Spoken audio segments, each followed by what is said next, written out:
Здравейте! В това видео ще споменем концепцията за многомерни масиви, която е доста важна в програмирането, същевременно и е доста естествена и проста. До момента сме работили с така наречените едномерни масиви. Те изглеждат по този начин. Един прост пример. Даваме типа на масива, името му и колко елементи искаме да има в него. И тези масиви винаги може да си ги представяме като една редичка от числа, която е записана някъде в паметта на компютъра. Нищо не ни спира да си направим масив от масиви, което става последния начин.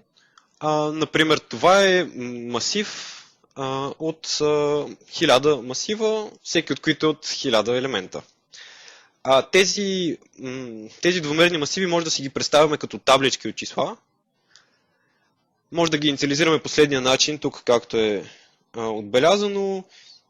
В едни фигуративни скоби описваме всеки от редовете, а отделно всеки ред си е в собствени фигуративни скоби.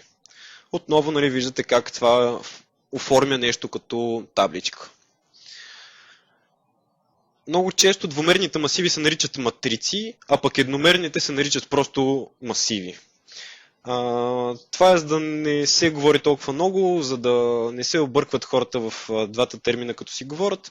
Просто обикновено, много често ще го срещате в бъдеще, това нещо като чуете матрица става дума за просто двумерен масив или масив от масиви.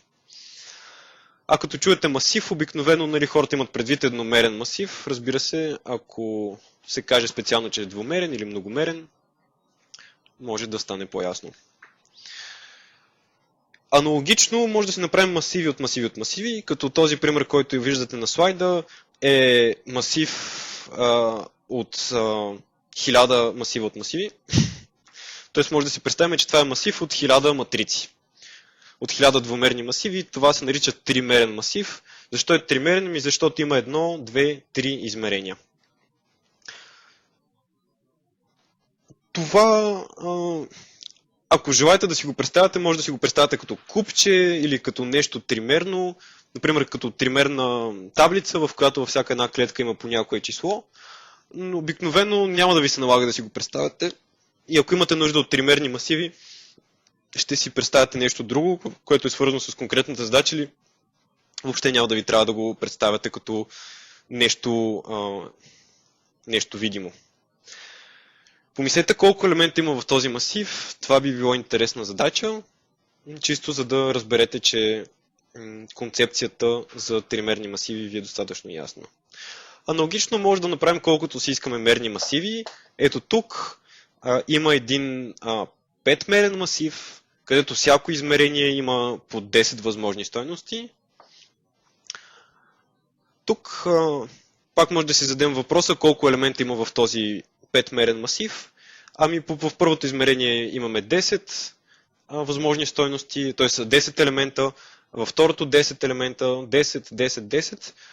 Съответно, броя на елементите в този многомерен масив е 10 по 10 по 10 по 10 по 10 или 10 на 5-та степен, което би трябвало да бъде 100 000.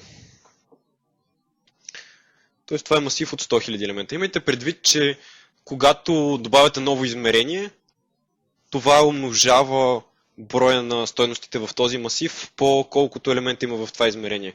Тоест, ако аз тук бях направил всяко измерение да бъде от по 100 елемента, най-вероятно масива ще има повече памет, отколкото има на компютъра ми и програмата ще да гръмне много лошо. Масивите, които са с измерение повече от трето, не ви съветвам да си ги представяте, защото може да ви се случи нещо лошо, ако успеете. Те служат за някои определени типове задачи, когато наистина имаме нужда от нещо такова. Когато видите такова нещо, вие ще разберете, че имате нужда от него. За сега, може би, няма смисъл да си ги представяте как изглеждат и конкретни примери бихме видяли по-късно, когато говорим, например, за динамично програмиране.